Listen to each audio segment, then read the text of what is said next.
हम बीच में एक बार चर्चा कर रहे थे महेश योगी की। महेश योगी को जो लोग नहीं जानते हैं वो लोग समझें कि ये था करपात्री स्वामी का गुरु भाई।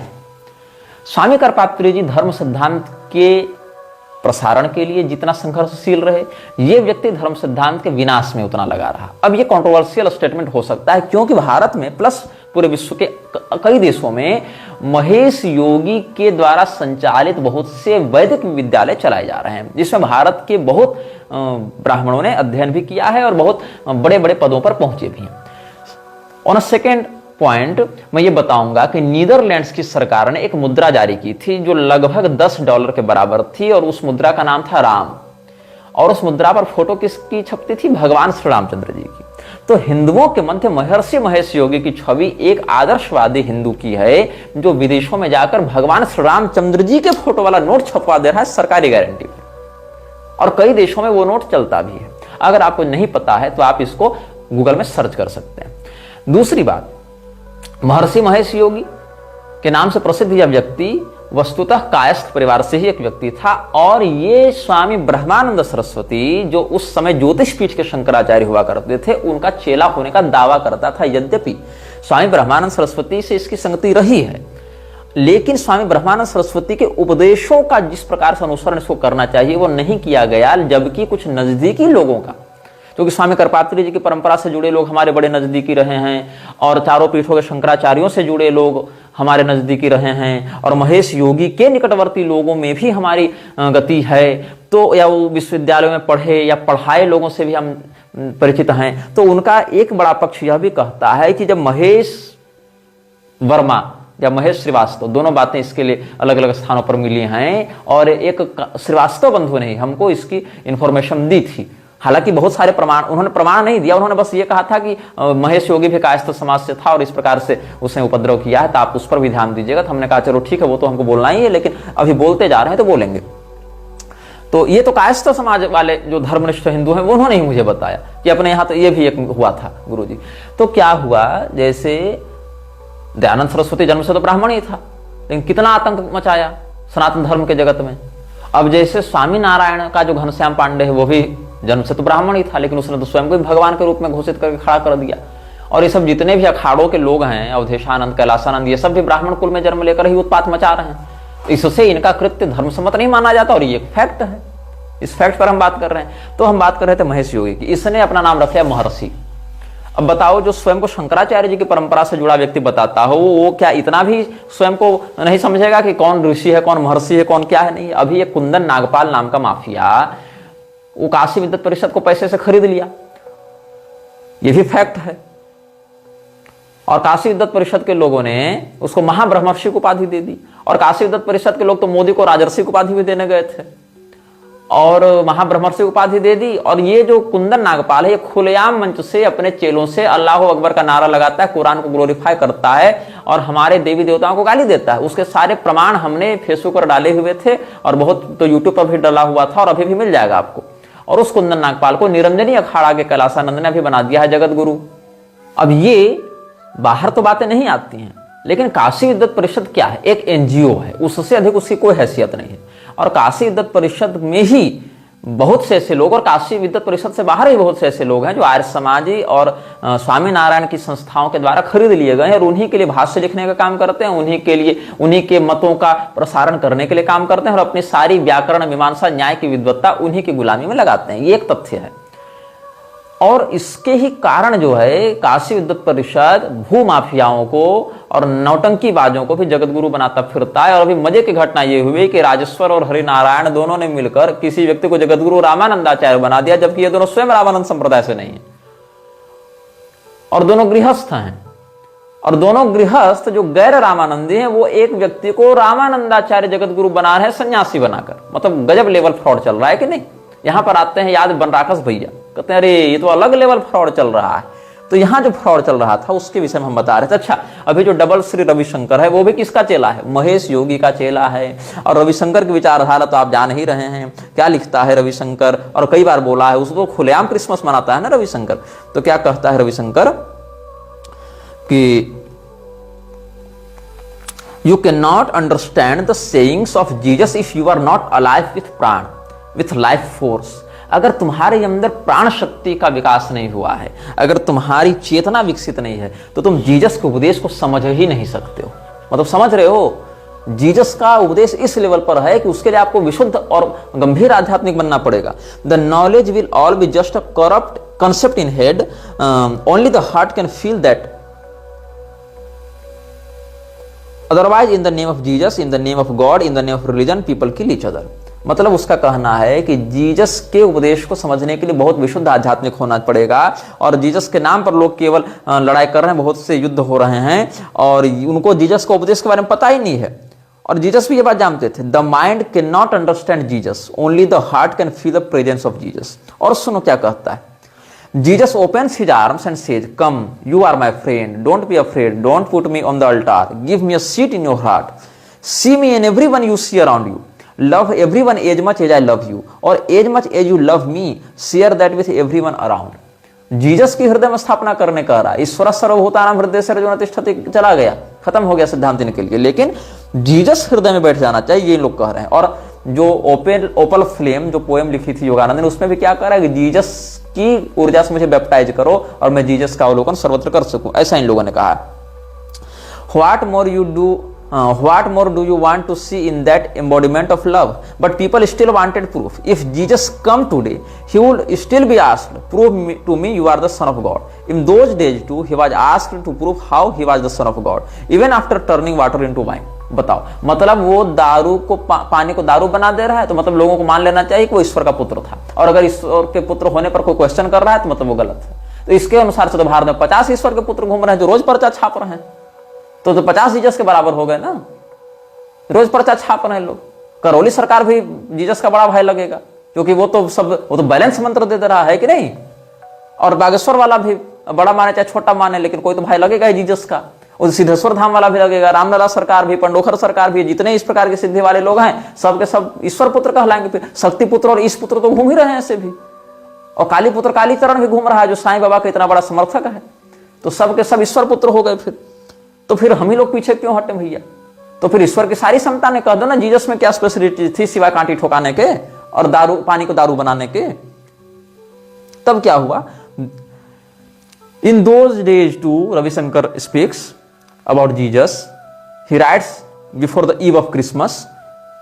He was asked to prove how he was the Son of God even after turning water into wine. This is because the mind dwells on proof. The mind cannot understand Jesus. Only the heart can feel the presence of Jesus. Spirit is eternal and beyond birth or death. Spirit is love beyond name and form. When you are truly in love with Jesus, you will see Jesus in every name, in every form, in every nook and corner of the planet and beyond.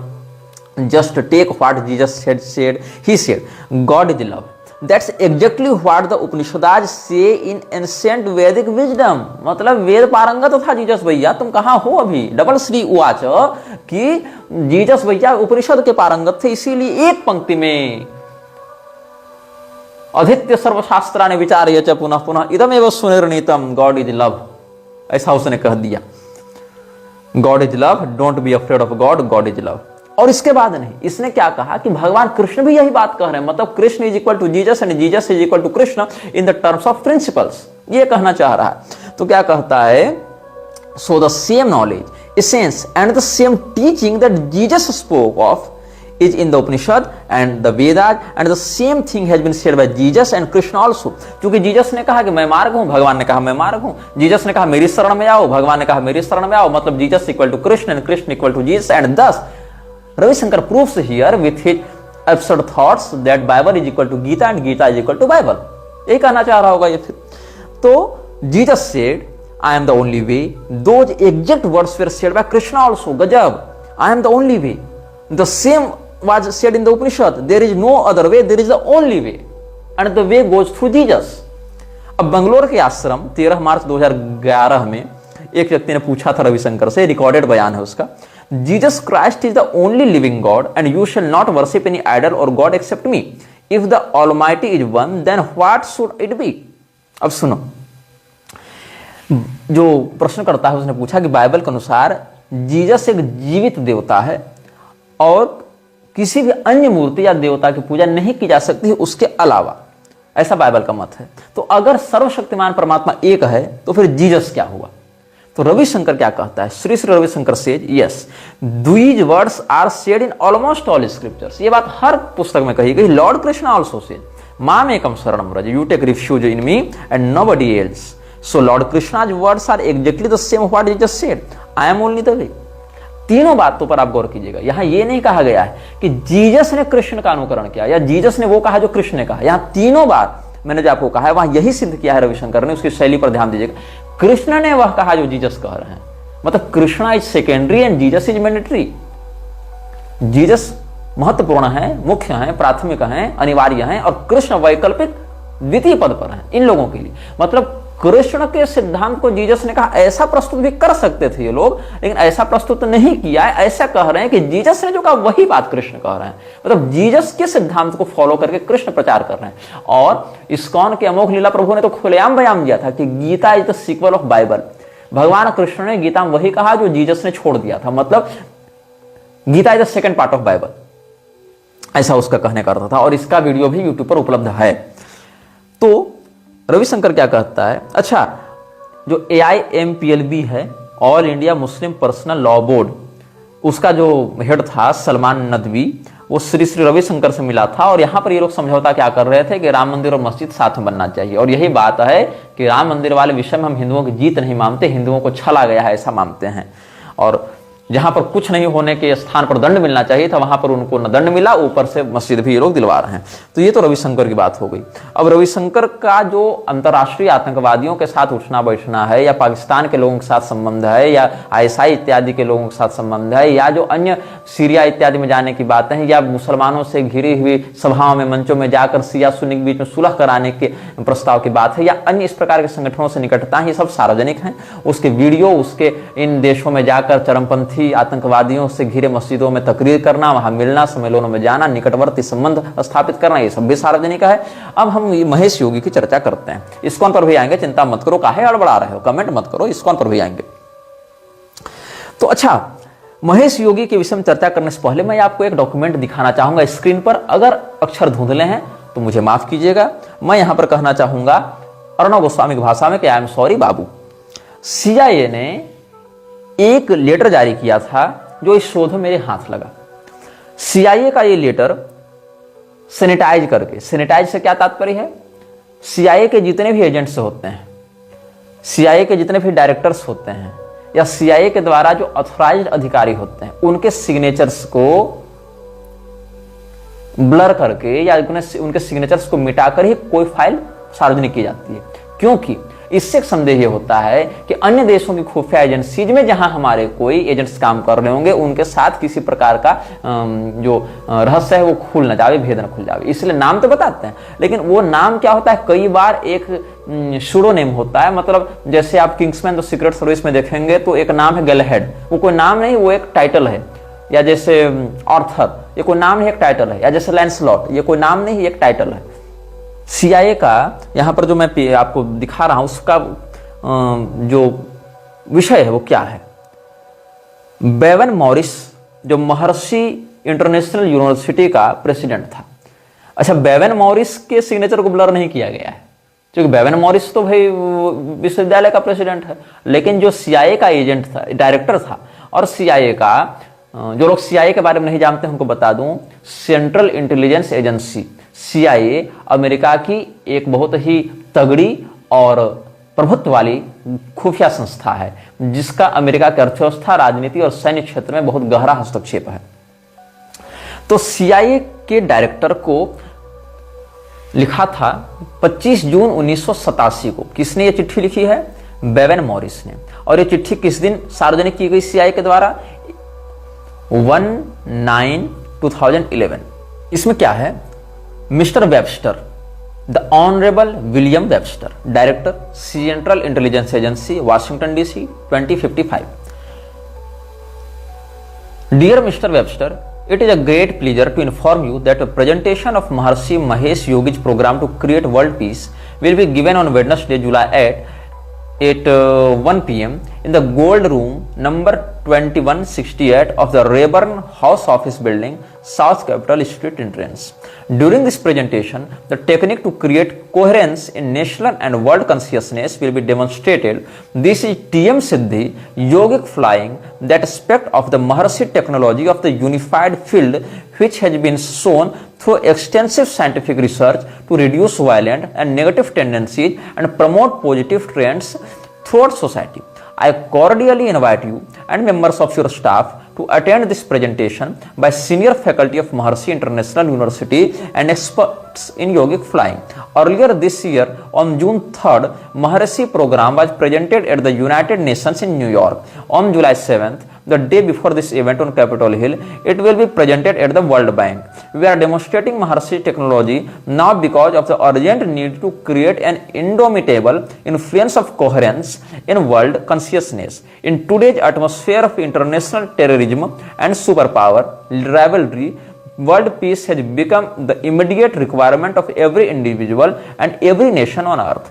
Our best efforts through negotiations, treaties and arms have never made a lasting peace. But today we have something new that has been proven to work.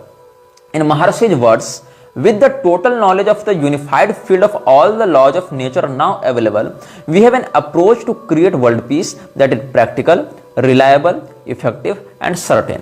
On July 8th, we will explain briefly how Maharshi's approach can be applied to all areas of national life to create an invincible nation and an integrated world family. We hope that you, as a leader of this most powerful and creative country, will come and learn about a program which has the potential to at last fulfill the desire for world peace that has been cherished by the wise throughout the ages. Sincerely, Bevan Morris, president Maharshi International university. ये CIA के records में RD P90G001521001102380035/7 इस record संख्या की file मैंने आपको पढ़कर बताई है। इस पत्र का सारांश ये है कि ये जो बेवन मॉरिस है, महर्षि महेश योगी के नीचे काम करने वाला एक अधिकारी जो महर्षि इंटरनेशनल यूनिवर्सिटी का अध्यक्ष है, उसने 25 जून 1987 को एक लेटर लिखा है मिस्टर विलियम वेबस्टर, जो उस समय CIA का डायरेक्टर था, और यह कह रहा है कि इस प्रकार का हम कार्यक्रम 3 जून को कर चुके हैं। कहां पर? यूनाइटेड नेशंस के न्यूयॉर्क स्थित केंद्र में, और 7 जून को हम लोग कर चुके हैं। 7 जुलाई को यह किया जाएगा वर्ल्ड बैंक के सामने, और 8 जुलाई को हम लोग करने वाले हैं ये साउथ कैपिटल स्ट्रीट एंट्रेंस में जो रेबर्न हाउस ऑफिस बिल्डिंग है उसके गोल्ड रूम संख्या 2167 में करने जा रहे हैं। तो क्या करने जा रहे हैं? तो हम उड़ाएंगे। क्या उड़ाएंगे? तो विश्व की खुशहाली शांति के लिए गो योगी गो। हम सफेद कबूतर नहीं उड़ाएंगे, हम योगी लोग को उड़ाएंगे। तो योगिक फ्लाइंग नाम का एक कोर्स करा रहे हैं हमारे गुरुदेव महर्षि महेश योगी, और हम इसमें लोगों को उड़ाएंगे। तो योगिक फ्लाइंग से तात्पर्य ये था कि ये लोग पद्मासन लगाकर बैठते थे, और पद्मासन लगाकर ये दावा करते थे कि हम इतना इंटेंस कंसंट्रेशन करेंगे, इतनी गजब की हम साधना करेंगे कि हम बैठे बैठे लेविएट कर जाएंगे और 3 से 5 फीट हवा में चले जाएंगे। अब ये बड़ी चमकदार बात है, बड़ी जानदार बात है, बड़ी शानदार बात है, जबरदस्त जिंदाबाद बात है। क्या होगा कि भाई कोई योगी बैठा हुआ है एकदम पद्मासन में, और खड़े खड़े बैठे बैठे ऐसे उड़ने लग जावे और 3 से 5 फीट चला जावे, लेविएट कर जावे बिना किसी स्प्रिंग या रोप या मैजिक के, योग बल से। और हमारे महर्षि महेश योगी जी, दयानंद सरस्वती भी महर्षि लिखता था ना, ये भी महर्षि लिखता था, तो महर्षि महेश योगी जी अपने शिष्यों को उड़ाएंगे, और एक्सपर्ट्स जो सीनियर्स हैं वो ऐसा करेंगे। तो हे CIA के निर्देशक महोदय, आप और आपके कर्मचारी इस अलौकिक घटना को देखने के लिए आए। तो क्या फायदा होगा भाई? क्या ये कोई मैजिक शो है? नहीं। जब इतने योगी एक साथ इस प्रकार की चित्तवृत्ति से ध्यान करेंगे तो जो काम आज तक आप नहीं कर पाए वो काम हम कर देंगे। तो क्या हम नहीं कर पाए भैया?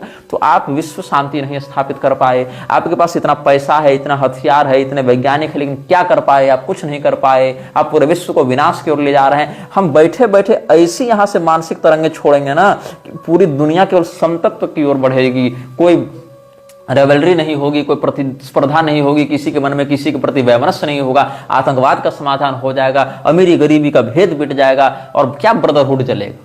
तो CIA को जब ये लेटर मिला तो CIA ने अपनी कमेटी बैठाई, जो उसके विशेषज्ञ थे उनसे बात की गई कि क्या करें भैया, आवा है, बुलावा आवा है, जाना है कि नहीं जाना है। तो बिल बेकर नाम का जो ये विशेषज्ञ था उसने एक नोट तैयार किया। 8 जुलाई को कार्यक्रम होना है, 6 जुलाई को ये तैयार किया पत्र। एक पत्र किसके लिए? CIA के डायरेक्टर के लिए। इसमें क्या लिखता है?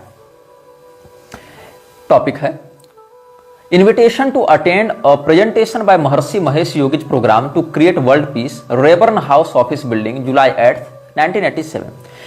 क्या टॉपिक है इसमें? President of the Maharishi International University Bevan Morris has invited you to attend a presentation of Maharishi Mahesh Yogi's programme to create world peace on Wednesday, July 8th at 1 p.m. at the Rayburn House Office Building. During the presentation, the technique to create coherence in national and world consciousness will be demonstrated. This is TM Siddhi Yogi Flying. According to Mr. Bevan, TM Siddhi is an aspect of Maharshi technology of the unified field which has been shown through extensive scientific research to reduce violent and negative tendencies and promote positive trends throughout society. बहुत बढ़िया, बहुत अच्छी बात है। I recommend that you do not accept this invitation. The lines should be highlighted and should be repeated once again. I recommend that you do not accept this invitation. In 1995, you were selected to receive the Maharshi Award and you declined it. CIA के director को 1985 में लोग महर्षि award देने जा रहे थे, जिसको reject कर दिया गया था। As you may know, Maharishi Yogi was the Beatles personal guru and his followers are great proponents of transcendental meditation. वही टीएम सिद्धि, टीएम मतलब transcendental meditation. However, his teachings have not found a great following in the United States. Recently, according to an AP Newswire article, the organization was sued by one of its followers for fraud and liable for allegedly representing that a follower could learn to fly through self-levitation. In short, I do not think this group is deserving of your time. If you agree, a letter of regret to Mr. Morris is attached for your signature. इसने क्या किया? Bill baker ने, जो CIA का एक agent था और उच्च एजेंट था, उसने अपने डायरेक्टर को चिट्ठी लिखी कि सर, आपको जो पत्र मिला है ना महर्षि महेश योगी के संस्थान से, महर्षि महेश योगी का संस्थान इस लायक नहीं है कि आप वहां टाइम दे सकें। आप शब्दों पर गौर कीजिएगा। In short, I do not think this group is deserving of your time. ये औकात है। और ये क्यों है? आपको याद होगा एक बहुत बड़ा ग्रुप था, लंबा नहीं चला लेकिन बहुत फेमस था, द बीटल्स। बहुत बड़ा बैंड था। हमारे पूर्व प्रधानाध्यापक महोदय इसके बड़े के फैन रहे थे और ये हमारे 2 पीढ़ी पहले के लोगों के लिए बहुत बड़ा एक स्वैग का माहौल बनाता था, द बीटल्स। और द बीटल्स का आध्यात्मिक गुरु कौन था? महर्षि महेश योगी। और द बीटल्स के अधिकांश लोग दुर्घटनाओं में, सुसाइड्स में और स्कैंडल्स में और मिस्टीरियस कंडीशंस में मरे और ये ग्रुप बिखरा टूटा। तो इसने, जो बिल बेकर है, उसने केवल ये चिट्ठी नहीं भेजी अपने डायरेक्टर को, बल्कि एक रिजेक्शन लेटर भी टाइप करके भेजा और कहा सर केवल सिग्नेचर करके आप भेज दीजिए, आपको अपने सौ कुछ नहीं करना है। तो वो लेटर क्या था वो भी मैं पढ़ के सुनाता हूं। ये लेटर जारी किया गया है 9 जुलाई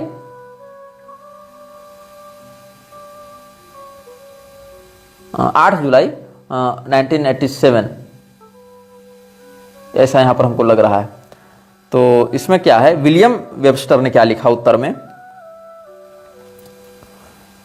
मिस्टर बेवन मॉरिस, प्रेसिडेंट जो था महर्षि इंटरनेशनल यूनिवर्सिटी का, उसमें डियर मिस्टर बेवन, मात्र 3 पंक्ति में, एक ही पंक्ति को 3 भाग में कर दिया। Thank you for your invitation to attend the Maharishi Mahesh Yogi's programme on Capitol Hill at the Rayburn Building on Wednesday July 8 at 1 PM due to a full schedule of official duties I will be unable to present the demonstration. You have my best wishes. Sincerely yours William H Webster, director of Central Intelligence. अब इसने जो चिट्ठी भेजी वो तो बड़ी diplomatic तरीके से लिखी जाएगी ना। ये थोड़े कहेंगे कि तुम लोग नालायक हो, ये कहेंगे कि सर आपने बुलाया, बहुत बहुत धन्यवाद, लेकिन हम अपने कार्यालयीय गतिविधियों में व्यस्त हैं, हमको ऑफिस से छुट्टी नहीं मिलेगी, हम नहीं आ सकते हैं, लेकिन आपको हमारी शुभकामनाएं। लेकिन अंदर की बात क्या थी CIA की, जो हमने पढ़ के सुनाया, जो बिल बेकर ने कहा कि ये लोग फ्रॉड हैं और आपका टाइम इनको नहीं दिया जा सकता है, और ये लोग जो हैं वो लोगों को भ्रमित करके, गुमराह करके उनको ठगने का काम करते हैं। इसीलिए in short, I do not think this group is deserving of your time. तो ये बात हमने CIA का लेटर आपको पढ़कर सुनाया। अब ये लेटर को अगर कोई क्रॉस वेरीफाई करना चाहता है, कहीं हमने खुद से तो टाइप करके नहीं कर दिया, बड़ी बात मैं कह रहा हूं, तो सुन लो, मैं सारा तुमको डिटेल बता रहा हूं। Document type crest, collection general CIA records, document number तुम नोट कर लो, FOIA का है, और क्रेस्ट है ESDN क्रेस्ट CIA -RDP900G00152R0011023@0035-7 ये इसकी संख्या है। और क्लासिफिकेशन कैटेगरी K में आता है। 10 पेज का डॉक्यूमेंट है। डॉक्यूमेंट जो है वो डिजिटलाइज किया गया था 2016 दिसंबर 27 और डॉक्यूमेंट को सार्वजनिक किया गया था 2011 सितंबर 1 में। डॉक्यूमेंट को 2011 में सार्वजनिक किया गया और डॉक्यूमेंट को प्रेस में जो है सो सैनिटाइज करके भेजा गया था, क्रिएट किया गया था CIA की ऑनलाइन विभाग के द्वारा 27 दिसंबर 2016 को। सीक्वेंस नंबर है 35 और ये जुलाई 6 1987 को किया गया था। जुलाई 6 का ही वो था। कंटेंट टाइप लेटर ये था। 8 जुलाई नहीं था, वो मोहर में 8 हमको लग रहा था ना, वो 6 जुलाई दरअसल, क्योंकि सेम डेट का ये फाइल यहां किया गया है। तो अब हम आपको ये बता रहे हैं, over the years Maharishi also was accused of fraud by former pupils who claim he failed to teach them to fly yogic flying. इसके जो शिष्य इसको पैसा देते थे और उड़ने की कला नहीं सीख पाते थे, उन लोगों ने इस पर केस भी किया था। और इसने क्या कहा कि by flying we simply mean spontaneously hopping 3 to 5 feet off the ground while sitting in the lotus position. इसने फिर क्या कहा कोर्ट में, या इसके अटॉर्नी ने क्या कहा, उड़ने का अर्थ ये नहीं है कि हम वहां 1 घंटा बैठे रहेंगे। उड़ने का अर्थ ये है कि हम पद्मासन में बैठे बैठे 3 से 5 फीट आकाश में उछल जावें, ये हम योगिक फ्लाइंग करते। तो भैया मेढक थोड़े हो कि पद्मासन में बैठे बैठे ऐसा थ्रस्टिंग दो और उड़ते जाओ। कोई जिम्नास्ट, कोई एथलीट, कोई ऐसा विशेषज्ञ कर भी ले स्प्रिंग बॉडी होने से, लेकिन ये कोई यौगिक सिद्धि थोड़ी हुई। ये तो एथलीट का काम है, जिम्नास्ट का काम है। ये तो उछल कूद हो गया ना, ये तुम यौगिक सिद्धि से कैसे दिखा रहे हो। और इससे ये उछल कूद करने से पद्मासन में बैठे बैठे अगर होपिंग ही कर लेते हो मेढक जैसा 3 से 5 फीट तक, अरे 1 फीट ही सही, तो उससे किसी व्यक्ति के मन के हिंसात्मक विचार तुम कैसे बदल रहे हो। ये फ्रॉड था ना इसका। तो the Maharishi who was headquartered in Switzerland at the time reportedly moved to the Netherlands after the Indian government accused him of tax fraud. ये स्विट्जरलैंड से पहले काम चलाता था और वहां पर तो इसको टैक्स देना नहीं पड़ता था। कई मामलों में स्विट्जरलैंड को टैक्स हेवन बताया गया। दुबई है, स्विट्जरलैंड है, वहां बहुत से मामलों के टैक्स अन्य देशों की तुलना में या तो बहुत कम है या तो बिल्कुल नहीं है। तो ये जो है महर्षि महेश योगी, उसके संस्थान जो भारत में चलते थे, वहां पर भी सरकार तो भारतीय नियंत्रण करेगी। तो वहां जो टैक्सेशन का फ्रॉड किया इसने, उसके कारण इसको भारत सरकार ने नकेल कसा। तो भारत से भी और स्विट्जरलैंड से भी भागकर इसको जाना पड़ा नीदरलैंड। और आगे देखो, आगे की आपको मैं बात बताऊं महेश योगी के विषय में। तो जो बीटल्स की मैंने बात कही थी, विथ और without the young Mrs Feroze bodacious presence around the Maharishi ashrams, controversy continues to hound the 3.5 billion worldwide enterprise of the yogic 6th Beatle. The late ex-guitarist Stuart Sutcliffe was known as the 5th. His compound in India was the focus of allegations. 17 जुलाई 1988 में ये छपा था, regarding child molestation, death from abuse and neglect. बच्चों के साथ यौन शोषण, धमकी के कारण लोगों को आत्महत्या पर विवश करना या गाली गलौज से, और अनावश्यक उपेक्षा। The previous media reports charge that at least 5 boys had died under mysterious circumstances and that about 8,000 of the 10,000 children admitted to the Vidyapith in the past 5 years had run away from the ashram, allegedly because of the torture they had been subjected to inside, to make matters more difficult for the ashram administration. 10,000 विद्यार्थियों में से 8,000 विद्यार्थी अगर किसी संस्थान से भाग जा रहे हैं, ये आरोप लगाते हुए कि हमको वहां टॉर्चर किया जाता है, हमको सेक्सुअली हरास किया जाता है, तो ये कितना बड़ा गंभीर आरोप है। उसमें से 5 बच्चे तो मरे मिस्टीरियस कंडीशंस के अंडर। और ये मैं नहीं कह रहा हूं, ये छपा था 17 जुलाई 1988 में। और इसमें महेंद्र सिंह भाटी जो वहां का विधायक था और एक लोकल विधायक था, और एक आयुर्वेदिक डॉक्टर डॉक्टर गोविंद शर्मा, जो पहले उस आश्रम से जुड़े हुए थे, महर्षि महेश योगी के संस्थान के लिए काम करते थे, डोनेशन देते थे, वहां इलाज करते थे या बहुत कुछ सपोर्ट करते थे, वो सब क्या है, उन्होंने ये दावा किया कि नहीं नहीं, यहाँ जो बच्चे पढ़ने आते थे वो बच्चे ही इन सभी गतिविधियों में लिप्त थे, इसलिए उनको निकाल दिया गया। उन लोगों ने क्या कहा, उन लोगों ने बाद में हालांकि ये सब संस्थान छोड़ दिया था। They charged that some of the boys were also subjected to sexual abuse by the teachers, और यह भी दावा किया कि उन बच्चों का यौन शोषण तो ये जो जैसे बड़े बच्चे हैं वो छोटे बच्चों की रैगिंग करते थे, और कई बार बच्चों की रैगिंग या यौन शोषण करते थे कौन, विद्यालय के शिक्षक भी। और ये बात मैं अपने से कोई जोड़कर नहीं कर रहा हूं, तुम इसको क्रॉस वेरीफाई भी कर सकते हो। अब रही बात कि हम क्राइम रेट दुनिया में कम करेंगे, तो इनको प्रदर्शन का एक अवसर भी दिया गया। कब दिया गया, 1999 ईस्वी में कोसोवो में और वाशिंगटन डीसी में भी दिया गया, और 1 साल का समय दिया गया कि आप लोग खूब बैठकर योग ध्यान तपस्या करें और पुलिस को सिद्ध करके दिखाएं कि आपकी ध्यान तपस्या और योगिक फ्लाइंग के कारण जो है विश्व शांति स्थापित हो रही है, हमारे जिले में शांति हो जा रही है, कम से कम यही कर दें। तो यहाँ पर पुलिस ने फिर जो रिकॉर्ड निकाले, बोले नहीं ऐसा तो कुछ हमको इफेक्ट देखने को नहीं मिला। हिज होलीनेस फर्दर असर्टेड अ महर्षि इफेक्ट, हिज होलीनेस मतलब Mahesh Yogi, whereby relatively small numbers of meditators are claimed to be able to positively and measurably influence world events. That phenomenon has even been alleged to measurably lower crime rates in regions such as Washington DC and Kosovo in August of 1999 via a accumulated good energy of the practitioners. A press release on website states, when the group reached about 350 yogis flyers, the Kosovo destruction ended. Cross 2000 में छपा था ये कि जब 350 योगियों ने ऐसी क्रिया की, योग उड़ान भरी, तो कोसोवो का जो विध्वंस रुक गया। लेकिन in the early 90s 4000 of Maharishi's followers spent 8 weeks in Washington holding large scale group meditation. महर्षि महेश योगी के 4000 शिष्यों ने कितने समय तक, 8 सप्ताह तक वाशिंगटन में ध्यान सत्र चलाया था, और उन्होंने कहा कि इन 8 सप्ताह के चले ध्यान सत्र से वाशिंगटन का क्राइम रेट बहुत कम हो गया है। लेकिन जो पेरेज रिवाज में 2000 ईस्वी में छपा था, दे claimed they help reduced crime during that time but the district police department was unconvinced. लेकिन डिस्ट्रिक्ट पुलिस डिपार्टमेंट ने रिकॉर्ड दिखा दे कि देखो क्या फर्क पड़ा, हम तो नहीं मानते ऐसी बातें।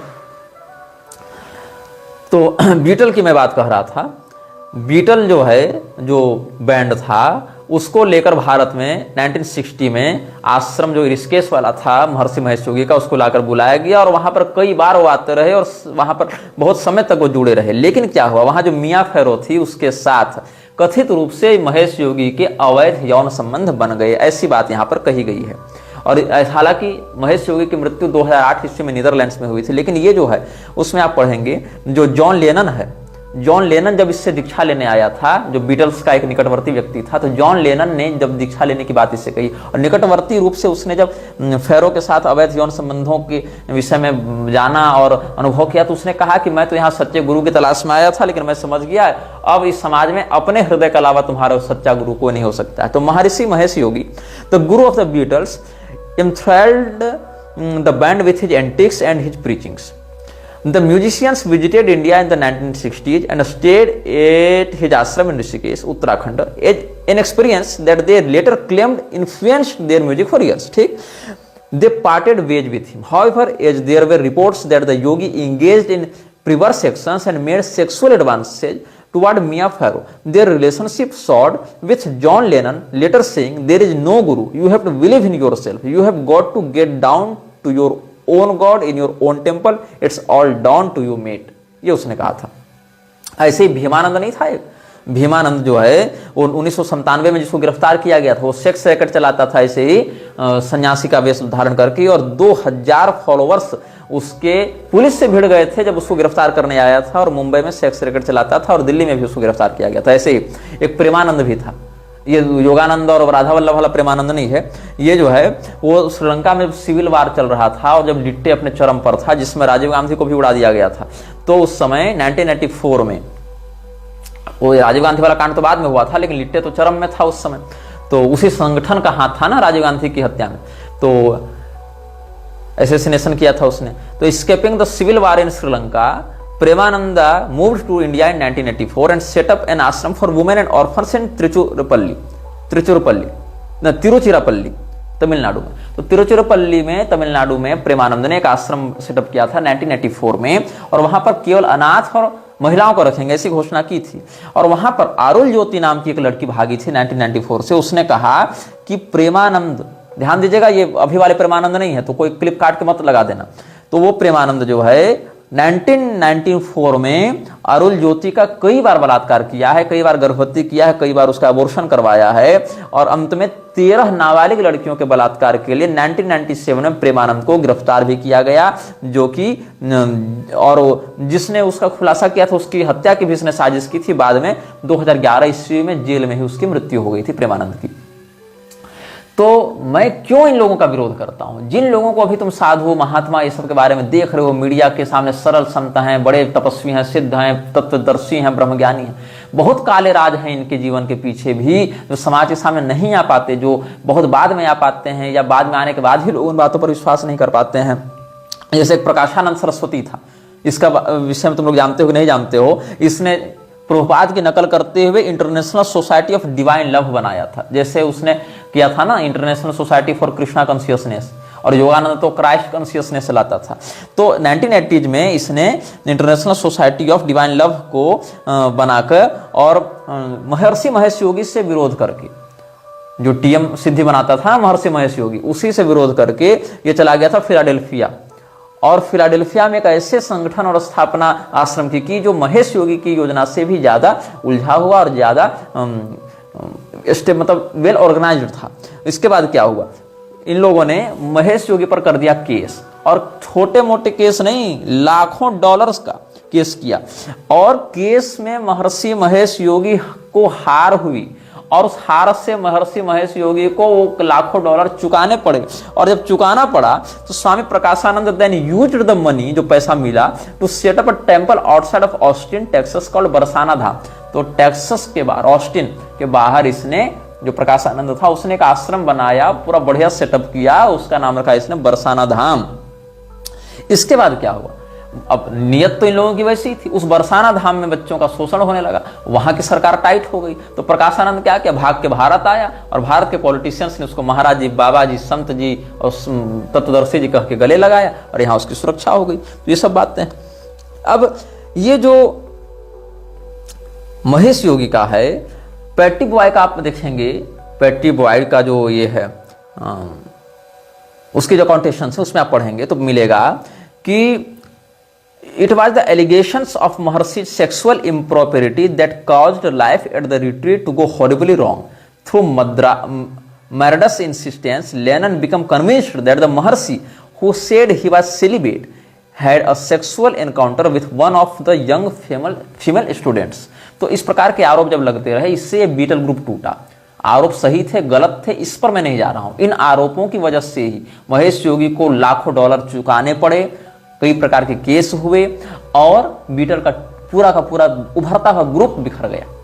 बीटल के संगीत के जितने लोग फैन हैं वो इस रहस्य को नहीं जान रहे होंगे। अब कुछ लोग अगर ये कहेंगे कि आरोप तो किसी पर भी लग सकता है, शिशुपाल ने तो भगवान कृष्ण को नहीं छोड़ा, ये सब भी दावा करने वाले लोग हैं ना, क्योंकि बहुत सारे लोग तो मुझे भी बहुत कुछ कहते रहते हैं, तो क्या सब बातें सच हैं? तो सुनो, मृक्षराज की जो संस्था है फ्रीमेसन्स, उससे डायरेक्ट संबंध कैसे था महेश योगी का, इस पर मैं बात करता हूं। एक विलेज बिल्डिंग थी, विलेज बिल्डिंग के विषय में गूगल में मिल जाएगा, तुम खोज लेना। विलेज बिल्डिंग कहां बनाई गई थी? 1922 में फ्रीमेसन्स के द्वारा बनाई गई थी village building.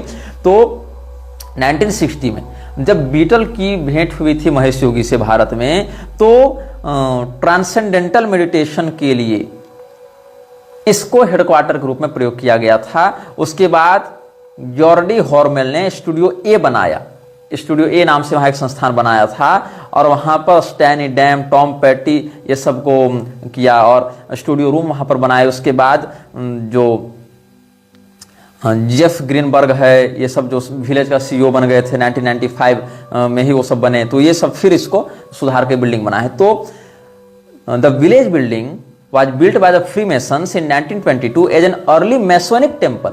In the 1960s, Maharshi Mahesh Yogi, whom the Beatles met in India, used the building as his headquarters when he brought transcendental meditation to the United States. ये बात है। तो फ्रीमेसन्स के घर में रहते हुए, फ्रीमेसन्स की बिल्डिंग का प्रयोग करते हुए ही महेश योगी ने वो सारा सेटअप किया है। बताओ, एक ऐसा व्यक्ति जो भारत की मुख्य धारा से नहीं है, सनातन धर्म की परंपरा से, वो ब्रह्मानंद सरस्वती जी के सामने स्वयं को ब्राह्मण बताते हुए जाता है।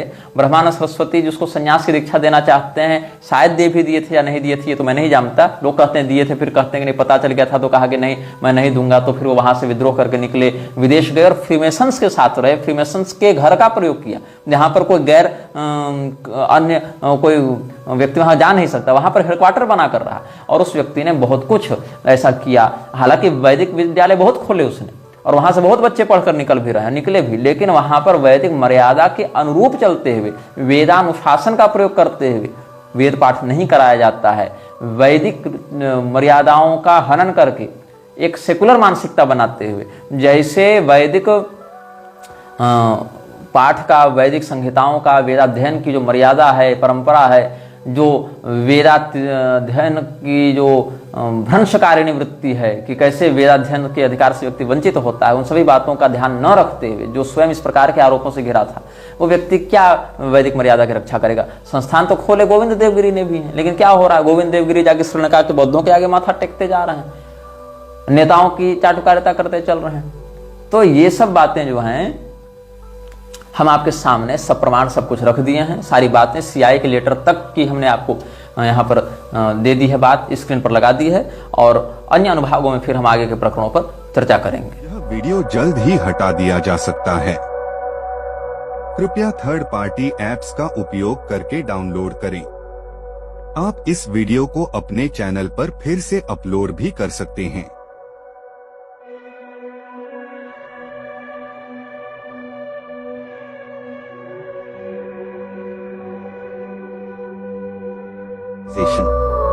This video may get deleted soon.